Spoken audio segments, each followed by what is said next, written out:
Hello everyone. We'll start with the sum number 6 now. So the sum is like this. There are two partners A and B. They share the profit and losses in ratio 3:1. So this 3:1 is their old ratio. Now let's see the liability side. There are creditors, provision for bad debts 300 ka, general reserve 4000 and the capital of the old partners are given. Now asset side में cash at bank is of 22,600, BR 3,000, debtors 16,000, stock 20,000, furniture 1,000, land and building 25,000 and the advertisement expenses 2,400. Alright, looking towards the adjustment, first of all we'll see they agreed to take C in partnership on 1st April 2017 on the following terms, right? So C will pay 14,000 as his capital and goodwill. It means ये 40,000 में capital का amount and goodwill का amount दोनों included है. Then C is getting included for 1/5 share. Goodwill of the firm be valued 20,000. ये 20,000 firm की goodwill है, right? We'll have to calculate the portion of C. After that the stock and furniture को reduce किया है 10% से, provision for doubtful debts को increase किया है 5% से, लैंड एंड बिल्डिंग की वैल्यू एप्रिशिएट हुई है 20% से, right. Then the capital account of the partners will be readjusted on the basis of new partners capital and any excess और deficiency transferred to their current account, right. It means जो new partner की कैपिटल है उसके according old partner की capital हम लोग calculate करेंगे और अगर उसमें कुछ डेफिशिएंसी या एक्सेस निकलता है तो उसके लिए we will open the current account, right. It will be transferred to the current account. Now let's start with the revaluation account. Okay, now in revaluation account as we know stock को reduce किया है 10% से. You can see stock is given 20,000, उसका 10% reduce करना है. Assets reduce हो रही है, will show it in the debit side. Then furniture को भी रिड्यूस करना है 10% से. फर्नीचर इज ऑफ 1,000, 10% कैलकुलेट करेंगे that is 100 rupees. Then provision के लिए they have told us it is to be increased by 5% on debtors.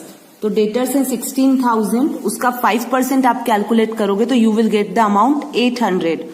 300 का हमारे पास ऑलरेडी प्रोविजन पड़ा है, so we need 500 more. So will show this amount in the debit side, right. Credit side में you can see that land and building को appreciate किया है with 20%. Land and building is of 25,000, उसको 20% से appreciate करेंगे तो figure आएगा 5,000, right. सो credit side में हमारे पास 5,000 है. डेबिट साइड में we have this 3 item. So total of debit side is 2,600. 5,000 में से आप 2,600 माइनस करेंगे तो you will get the profit of 2,400. This 2,400 will be divided between the old partners A and B in their old profit sharing ratio. तो आप 2,400 का 3/4 calculate करोगे, सो A को मिलेगा 1,800, B को 2,400 का 1/4 कैलकुलेट करोगे, so B will get 600 rupees. All right. Now we'll see the calculation of goodwill. Okay. Right. So goodwill के लिए you can see firm की goodwill is given 20,000. You will share the portion of C which is 1/5. 20,000 का 1/5 calculate करेंगे, we'll get 4,000. Okay.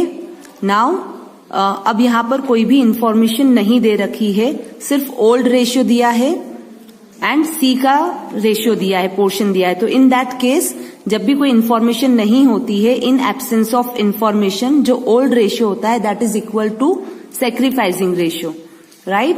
Will calculate the new ratio. Now new ratio will be calculated like firm का share है 1, उसमें से सी का share जो 1/5 है वो माइनस किया तो फर्म का रिमेनिंग रेशियो बचा 4/5, राइट. अब सी ए का जो रिमेनिंग रेशियो है उसे मिलता था 3/4, तो हम 4/5 का 3/4 कैलकुलेट करेंगे, so we will get 12/20. Same with the B, जो रिमेनिंग रेशियो है उसका बी का जो ओल्ड रेशियो है वो कैलकुलेट करेंगे. इट मीन्स 4/5 का 1/4 so we will get 4/20. Okay, and C का as we know already 1/5 share है, बट हमको इसको इक्वल टू 20 करना है because this A and B के केस में जो हमारा नीचे का डिजिट है वो 20 है. सो टू मेक इट 20 हम इसे 4 से मल्टीप्लाई करेंगे, so we will get 4/20. So the new ratio is like this, 12:4:4. It is further divisible by 4. So we will get the new ratio 3:1:1. All right. Now हमें capital का adjustment करना है. For that first we will okay capital account बनाने से पहले हम लोग capital calculate कर सकते हैं. Let's see how to do this. सबसे पहले हमें कैपिटल जो है न्यू ओल्ड पार्टनर्स की वो कैलकुलेट करना है on the basis of new partners share. Right. तो सी टोटल कितना अमाउंट ला रहा है 14,000 का. उसमें से 4,000 की गुडविल है, ये हमने यहां कैलकुलेट किया था. राइट. तो 14,000 में से 4,000 की गुडविल माइनस करेंगे. इट मीन्स सी कैपिटल कितनी ला रहा है 10,000 की. अब 10,000 हिस्सा है, 10,000 का अमाउंट है 1/5 के लिए. तो पूरी फर्म का हिस्सा कैसे होगा, कैसे कैलकुलेट करेंगे. जो सी का अमाउंट है उसमें मल्टीप्लाई करेंगे सी के ही शेयर का रेसिप्रोकल. इट मीन्स 1/5 का हम कर देंगे 5/1. तो फर्म की कैपिटल आएगी 50,000. राइट. ओल्ड जो पार्टनर्स हैं उनका न्यू प्रॉफिट शेयरिंग रेशियो हम लोग कैलकुलेट कर चुके हैं, दैट इज 3:1:1. तो यहाँ पे जो हमारे पास 50,000 की कैपिटल आई है उसमें ए का हिस्सा कैलकुलेट करेंगे new share. Right. Which is 3/5. तो 50,000 का 3/5 कैलकुलेट करेंगे. इट मीन्स ए के कैपिटल अकाउंट में 30,000 की कैपिटल होनी चाहिए. बी का कैलकुलेट करेंगे 50,000 का 1/5. It means 10,000. तो बी के अकाउंट में 10,000 की कैपिटल होनी चाहिए. एंड जस्ट लेट्स रीचेक सी का कितना आता है. सी का भी 50,000 का 1/5 कैलकुलेट करेंगे 10,000, जो कि सी ऑलरेडी लेके आ रहा है. Right. So this is the calculation for goodwill and capital. Now we will see the partners capital account. Start the partners capital account. Right. हम लोग कॉलम्स बनाएंगे. Particulars A, B and C for credit side, particulars A, B and C for debit side. सबसे पहले partners capital account में credit side में हम old partners का जो कैपिटल बैलेंस है, ए का 30,000, बी का 16,000, वो मेंशन करेंगे. Right. And this is capital account. तो सी जितनी कैपिटल लाया है वो भी हम लोग शो करेंगे. So we will write by cash 10,000. Right. Now हमें पता है, अभी हमने कैपिटल कैलकुलेट की थी, तो वी नो कि ए के अकाउंट में 30,000 होने चाहिए, बी के पास 10,000 एंड सी के पास 10,000. राइट. तो लेट्स कैलकुलेट. ए के अकाउंट में तो क्रेडिट साइड में 30,000 का बैलेंस है. इट मीन्स उसे कुछ भी अमाउंट लाना नहीं बनता है. राइट. बी के पास कितना बैलेंस है क्रेडिट में 16,000 का. राइट. और उसके पास होना कितना चाहिए 10,000. तो जो 6,000 का एक्स्ट्रा बैलेंस है वो हम बी के करंट अकाउंट में ट्रांसफर कर देंगे. ठीक है.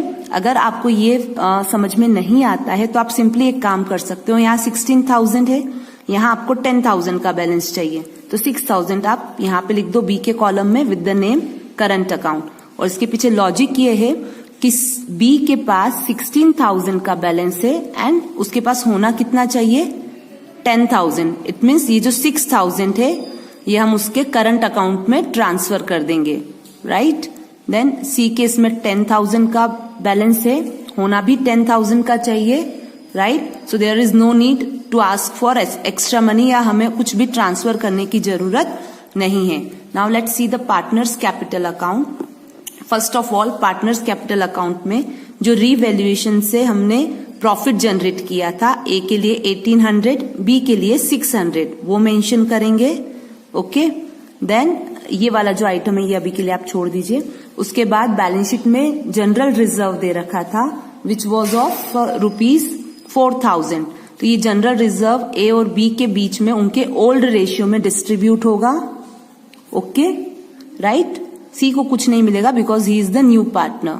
देन जो सी गुडविल लेकर आया है वो भी कितनी है 4,000 की. तो उस गुडविल को भी हम ए और बी के बीच में सेक्रीफाइसिंग रेशियो जो कि अगेन 3:1 है उसी में डिस्ट्रीब्यूट करेंगे. तो ए को मिलेगा अगेन 3000, बी को मिलेगा 1000, राइट। देन बैलेंस शीट में ही एडवर्टीजमेंट एक्सपेंसेस दे रखे हैं असेट साइड में। जो भी आइटम असेट साइड में होती है या जो भी एक्यूमुलेटेड आइटम असेट साइड में होती है उसको हम पार्टनर्स में डेबिट साइड में शो करते हैं, right. It is accumulated loss और द एक्यूमुलेटेड एक्सपेंसेस। सो इसको आप लोग ए और बी के ओल्ड रेशियो में डिस्ट्रीब्यूट करोगे। ये एक्सपेंसेस है 2400 का, तो जब हम इसको डिस्ट्रीब्यूट करेंगे तो ए को मिलेगा 1800, बी को मिलेगा 600। देन यू कैन सी हमने यहाँ पे बी के करंट अकाउंट में 6000 रुपीज ट्रांसफर किए थे, यहाँ आपने डेबिट में किए हैं, राइट। तो पार्टनर्स कैपिटल में आप उसे कहाँ लिखेंगे? क्रेडिट साइड में। बाय कैपिटल अकाउंट 6000 का amount, okay. Is it clear? Then we will calculate the balance. A का टोटल आ रहा है 7800, ये वाले एक्सपेंसेस माइनस करेंगे तो बैलेंस बनता है 6000 का। बी का टोटल आ रहा है 8600, 600 माइनस करेंगे तो बैलेंस बनता है 8000 का, राइट। देन सी का there is no such balance. Now when we will see the balance sheet, आपको कैपिटल अकाउंट के बैलेंसेस भी मेंशन करने हैं एंड करंट अकाउंट के भी, right. We will start with the liability side. Creditors 39,700 के हैं, एज इट इज मेंशन करना है। प्रोविजन जो हमने बनाया था, राइट, 300 का ऑलरेडी था और हमने 500 से इंक्रीज किया था, तो अब प्रोविजन बनेगा यहाँ पर with the amount 800, okay. Then इसके बाद जो कैपिटल अकाउंट था उसका बैलेंस आ रहा था 30,000, 10,000 एंड 10,000, वो हम यहाँ मेंशन करेंगे।